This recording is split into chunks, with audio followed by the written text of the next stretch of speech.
好，大家好，以下是网络天空为大家介绍我们这个 X9哈，要跟我们的 P600怎么样接在一块啊，或者是像这种有48伏的换向电源的声卡要怎么跟 X9接在一块。当然，你也可以买有48伏的 X9 Pro 啦哈。那当然买 X9 Pro 就比较贵一点，那它有带48伏，就不用声卡48伏。但现在我们想要省一点钱了哈，想要用 X9 就好了。那怎么样串接呢？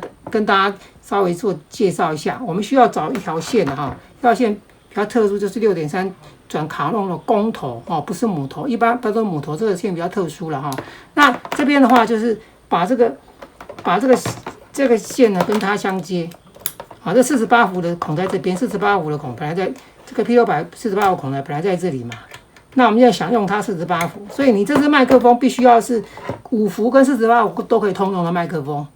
哦，如果你的是一定要48伏的，就不能用这个方法了哈，一定要买这个 X9 Pro 来接。那如果你像这个是48伏跟5伏都可以用的，你就可以用这种方式，好，这样接。这是麦克风 out， 然后这边的麦克风就在这边。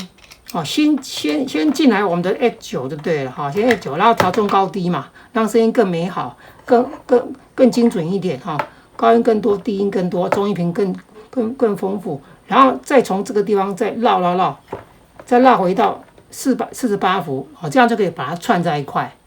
好，那如果是另外这种有48伏的这个卡农 XLR 的线，不是这种P600 Pro 线，我们就把这条会换掉。好，那就把这个卡农公母头的线呢，就把它接在这一条这个中红色的这条线，然后这边就回归到正常的卡农公母头进来接。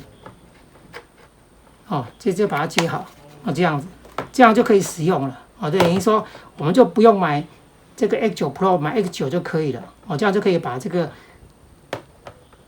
声卡接在一块。哦，好，谢谢各位。